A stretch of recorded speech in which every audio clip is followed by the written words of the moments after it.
Sejak fajar menyingsing, para guru sudah hadir, menyiapkan tempat belajar dengan penuh tanggung jawab.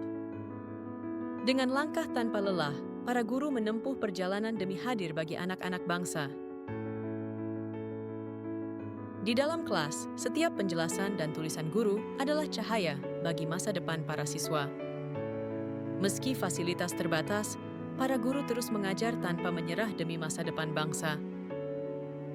Dengan kesabaran dan ketulusan, guru membimbing setiap siswa untuk memahami dunia.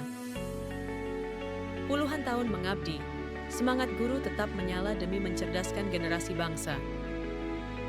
Hari ini, kita merayakan dedikasi para guru yang bekerja dalam diam, namun memberi dampak besar bagi bangsa. Selama guru terus berjuang, masa depan bangsa akan selalu memiliki harapan.